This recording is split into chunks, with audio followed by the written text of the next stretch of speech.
Hello everyone, मैं हूं doctor Rakesh साहब from doctor Rakesh physiotherapy clinic Khutauna. आज डिस्कस करते हैं अपर बैक पेन के बारे में, जो हमारे अपर बैक में, बैक के ऊपरी भाग में जो दर्द होता है उसके बारे में। इसलिए डिस्कस कर रहे हैं कि आजकल के टाइम पे काफ़ी सारे पेशेंट का कंप्लेन रहता है कि जो हमारे अपर बैक का एरिया है उसमें हमें पेन रहता है। तो अपर बैक में पेन आने के लिए काफ़ी सारा कारण है, जिसमें आपको जो रेगुलर कारण है, जिसमें आपका जो 4-5 बहुत ही कॉमन कारण है।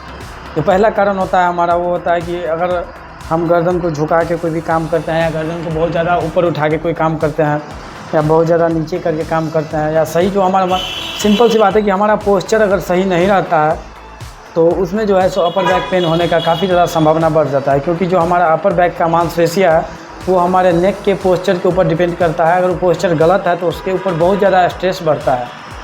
तो सबसे पहला जो कॉमन कारण है वो है पोस्चर, जो कि इफेक्ट करता है हमारे अपर बैक के लिए और हमारे पूरी बॉडी के लिए। जो हमारा सेकंड कॉजेज है या कारण है वो है कि मांसपेशिया का टाइट होना। तो टाइट क्यों होता है? कई बार हमारे पोस्चर की वजह से टाइट होता है, तो कई बार हमें कोई और एक्टिविटी की वजह से टाइट होता है। तो सेकंड कारण जो है वो है हमारा मांसपेशिया का टाइट होना। और जो थर्ड कारण है वो है मांसपेशिया में ट्रिगर होना, जैसे कि मांसपेशिया में गांठ हो जाता है, इस तरह से मांसपेशिया में ट्रिगर हो जाना, ये हमारा थर्ड कॉज है। जो हमारा फोर्थ कॉज है वो है मांसपेशिया का वीक हो जाना। अगर हमारे अपर बैक का मांसपेशिया वीक है, जो प्रॉपर जो है सो बॉडी को होल्ड नहीं कर पा रहा है, तो उसकी वजह से हमारे पोस्चर में भी प्रॉब्लम आता है और हमारे अपर बैक एरिया में पेन भी होता है। तो हमारा नेक्स्ट कॉज है वो है कि किसी भी प्रकार से इंजर्ड हो जाना। किसी भी प्रकार से अगर मान लीजिए यहाँ पे इंजरी हो गया, या कोई बाइक से गिर गया, या छत से गिर गया, या ज़मीन पे ही गिर गया जिसमें इंजरी हो गया, जिसके वजह से भी बैक में, अपर बैक में या बैक में जहाँ भी इंजरी होगा वहाँ पर पेन होगा। कई बार बोन में ऑस्टियोफाइट फॉर्मेशन हो जाता है, बोनी डिजनरेशन हो जाता है, उसके कारण भी जो है सो अपर बैक में पेन आता है। कई बार वो पेन लोकल में ही रह जाता है और कई बार रेडिएट करके हमारे हाथ में भी आ जाता है। डिपेंड करता है कि अगर मांसपेशिया के साथ साथ नर्व भी अफेक्टेड है, तो जो नर्व हमारा अफेक्टेड होता है उस रीजन पे जो है सो पेन आना स्टार्ट हो जाता है। उसमें जो है सो और भी सेंसेशन आ सकता है, जैसे सोनापन होना, झंझनाहट होना, बर्निंग सेंसेशन, जैसे लगेगा कि झन झन पीठ पे हो रहा है, या हाथ में जा रहा है, एक हाथ में या दोनों हाथ में। और ये पेन की वजह से जो है हमारा नेक का मूवमेंट भी स्टिफ हो जाता है। जितना हमारे नेक की मूवमेंट होनी चाहिए उतना नहीं कर पाते हैं, अगर करते हैं तो उसमें पेन आता है। ये सभी कारण में से किसी भी कारण की वजह से अपर बैक में पेन होने लगता है, और यही सब कारण है जिसकी वजह से अपर बैक में पेन आता है। अब बात करते हैं कि अपर बैक में जो पेन आता है उसमें मैंने जैसे कि 4-5 इशू बताया है कि टाइट होने की वजह से आता है, तो ट्रिगर बनने की वजह से आता है, तो पोस्चर प्रॉब्लम की वजह से आता है, या मसल्स की वीक होने से आता है। तो चलिए पहले आइडेंटिफाई करना सीखते हैं कि कैसे आइडेंटिफाई कर पाएंगे, कैसे समझ पाएंगे कि हमारे मांसपेशिया टाइट है तो उसमें कौन सी एक्सरसाइज करें, ट्रिगर पॉइंट है तो उसमें कौन सी एक्सरसाइज करें, और मसल्स वीक है तो उसमें कौन सी एक्सरसाइज करें, और पोस्चर में प्रॉब्लम है तो कौन सी एक्सरसाइज करें। तो पहले जान लेते हैं कि कैसे पता चलेगा कि कौन सा समस्या है। पहले जो समस्या है उसको आइडेंटिफाई करें, और फिर जो आप आइडेंटिफाई करते हैं जिस समस्या का, उस समस्या का पर्टिकुलर एक्सरसाइज क्या है वो करें, फिर आपको बैक पेन या अपर बैक पेन बिल्कुल ठीक हो जाएगा।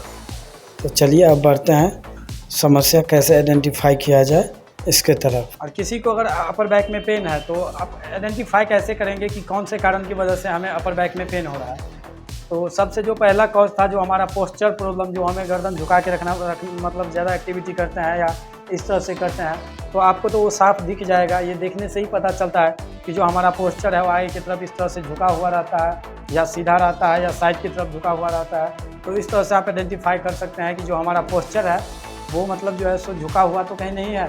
तो वो आप पहला कारण जो आइडेंटिफाई कर सकते हैं, पोस्चर रिलेटेड कारण होता है, वो आप केवल देख के आइडेंटिफाई कर सकते हैं। जो सेकंड कारण है मसल्स टाइटनेस, तो उसमें क्या होता है कि आपके इस एरिया में मसल्स टाइट रहने लगता है। टाइट रहने के कारण जो है उसमें हम अपने शोल्डर मूवमेंट करके देखेंगे कि जो है हमारा शोल्डर मूवमेंट वो नॉर्मल है कि नहीं है। इस तरह से करके देखेंगे। फ्लैक्सन में इस तरह से करके देखेंगे, और अबडक्शन में इस तरह से करके देखेंगे, और इस तरह से अपने पीठ पे हैंड रख के देखेंगे कि हमारे जो रेंज है वो उसमें लिमिट हो गया है या प्रॉपर रेंज ऑफ मोशन है। तो इस तरह से आइडेंटिफाई करेंगे कि हमारा मांसपेशिया टाइट है या नहीं है। जो थर्ड कॉज होता है ट्रिगर पॉइंट, जो मांसपेशिया का मतलब गांठ हो जाना, तो उसको हम लोग इस तरह से पैल्पेट करके, छू करके, दबा करके पता करेंगे कि इसमें गांठ है या नहीं है। अगर आपको इस तरह से पैल्पेट करने पे कहीं पे मांसपेशिया में गांठ फील होता है, नोट फील होता है, तो इसका मतलब इसमें ट्रिगर पॉइंट है। और जो फोर्थ प्रॉब्लम है मसल्स वीकनेस, तो उसके लिए आपको क्या करना होगा, तो स्टैंडिंग एक्सरसाइज करके देखना।